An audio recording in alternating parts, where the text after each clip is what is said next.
Hey everyone, if you are an absolute beginner and you want to start learning how to play guitar, or if you want to check the basics of your playing, this is the lesson for you. I'm going to teach you your very first guitar lesson on acoustic guitar. It works exactly the same on electric guitar or classical guitar. Before we start, just make sure that your guitar is in tune. There are tons of videos on YouTube on how to tune your guitar. What you need to know in order to tune your guitar is the names of the open strings. So the names of the open strings from the top to the bottom are E, A, D, G, B, E. However, we number the strings from the bottom to the top. So we normally say that this one at the bottom is the first string and this one on top is the sixth string. You can check the tuning of your guitar with a tuner like the clip tuner on my headstock, or you can use a free app on your smartphone, and I will put a link in the description below. Okay, if you are in tune, we are ready to start. Let's start saying the difference between notes and chords. When I say note, I mean a single sound, like when I hit this string or this one. When I say chord, I mean more notes at the same time, like when I hit all the strings together like this. For a complete basic terminology video for beginners, you can check out my other video. For now, just make sure that you know strings and frets. A fret is the area on the fretboard between two fret bars. So for example, this area is the first fret, this area is the second fret, this area is the third, and so on. Let's have a look now at the coordination between both hands. With your right hand, you will play the rhythm. With your left hand, you will play either notes or chords. Obviously, if you are left-handed, it's the other way around. We are ready to start now with our first chord. Our first chord is called E minor. Let's number the fingers that we are going to use on the fretboard. The fingers are index, middle, ring, and little fingers, and we name them 1, 2, 3, and 4. So 1 is index, 2 is middle finger, 3 is ring finger, and 4 is little finger. We don't count the thumb, we use the thumb to grab the neck in this way. In order to play the E minor, our first chord, we need to use the fingers 2 and 3, so the middle finger and the ring finger. And they go on the second fret of the A and D strings, so the fourth and the fifth strings. They go as close as possible to the end of the fret, so to this fret bar. First fret bar, second fret bar, to this second fret bar here. With a curved shape, like this one, using the tip of your finger to press on the string. You need to press enough to make it sound. This is the sound of your first chord, the E minor. You can try this muscle memory exercise. You can relax your fingers, lift them from the fretboard, and come back to this position, keeping the fingers together and curved, and using your thumb here on top. And play again the E minor. Then you can remove the fingers again and go back to this E minor, same shape. Let's have a look now at the right hand in order to figure out how to play some rhythm with this chord E minor. So you can play this rhythm either with your thumb on the right hand or with a pick. If you're going to use a pick, you want to hold it with two fingers, with the thumb and your index. And you want to find the pointed part of your pick going to the inside of your guitar.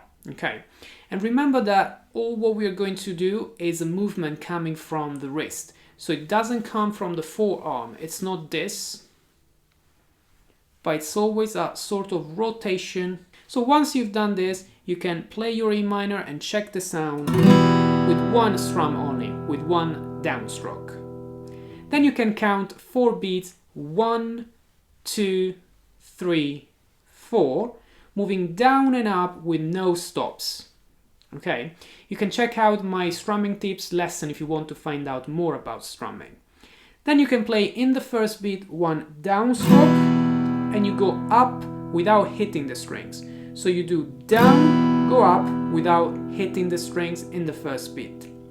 In the second beat, you're going to play both downstroke and upstroke. So this time when you go up, you are hitting the strings. So that so far the first 2 beats sound like 1 and 2 and. So you're going to play down, nothing, down, up. In the beats 3 and 4, you want to keep moving your right hand wrist without hitting the strings. So you're gonna just count 3 and 4 and. So if you play the entire first bar of E minor, it's gonna sound like 1 and 2 and and 4 and.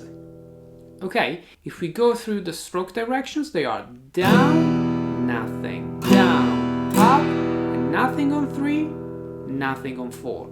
The reason why it's really important to keep moving the wrists on 3 and 4 is to be in time when you start the second bar. So if I start playing now 2 bars of E minor, it's gonna sound like down, down, up, 3 and 4 and down and down, up, 3 and 4 and. That's why it's so important to keep counting. Alright, no worries now about buzzing or in general about the sound of the chords. With the practice, the sound is gonna get better and better. Okay, let's move now into our second chord, which is A minor. The A minor has the fingers 2 and 3 on the second fret of the D and G strings. So the 4th and the 3rd string like this. And you also need the first finger on the 1st fret of the B string. So this is the shape of your A minor.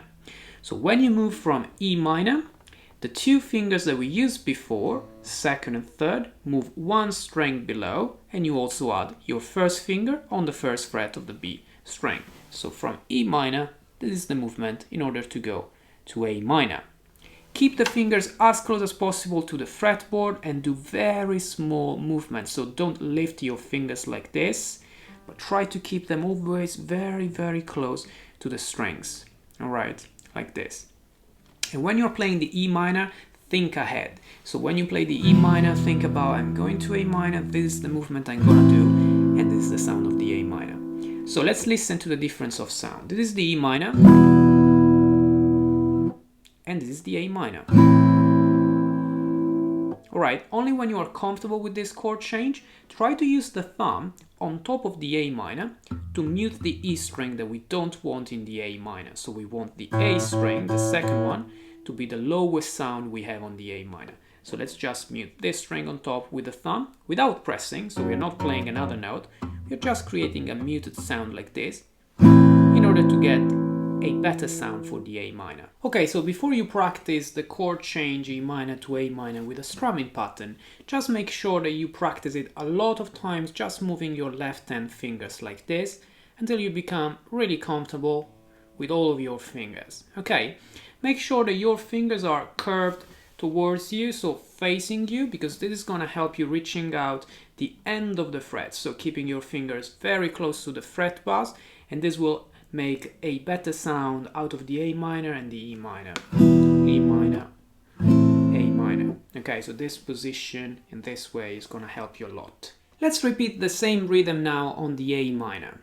So we are going to play down and down, up, 3 and 4 and 1 and 2 and 3 and 4 and. When you feel comfortable about the left hand chord change and you practice this a bit, you can try to play the rhythm that we just played over the 2 chords one next to each other. I would suggest to start with 2 bars of E minor and 2 bars of A minor. And it sounds like this. 1 and 2 and 3 and 4 and 1 and 2 and 3 and 4 change. 1 and 2 and 3 and 4 and 1 and 2 and 3 and 4 and. Once you're more familiar with this, you can even try playing a quicker change, only 1 bar per chord, which is down and down, up, 3 and 4, change, 1 and 2 and 3 and 4 and. Okay, I'm going to play this another time in order to give you the chance to play along with me and practice with me. So.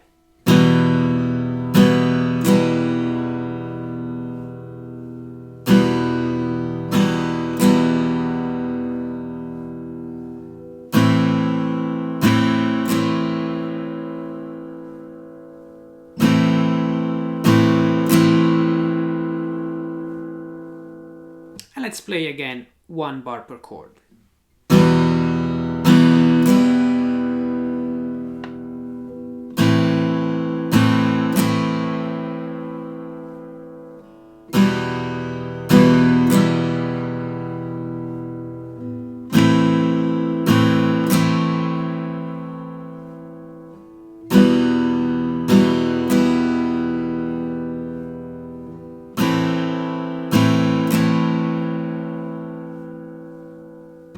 bonus tip that I want to add to this lesson is use a metronome to make sure you don't go faster or slower. You can find free metronome apps for your smartphone, and I will put a link in the description here below. I also want to give you a practice advice. Give yourself some time. Stick with the practice for some time, ideally for a few minutes a day, every day. Hope you enjoyed this first lesson. If you have any questions, please feel free to leave them in the comment section below. Subscribe to my channel to check out the other guitar lessons I upload on YouTube, and hit the bell button if you want to be notified when I release my new lessons. This was The Bearded Guitarist. Thanks for watching. Have a wonderful day.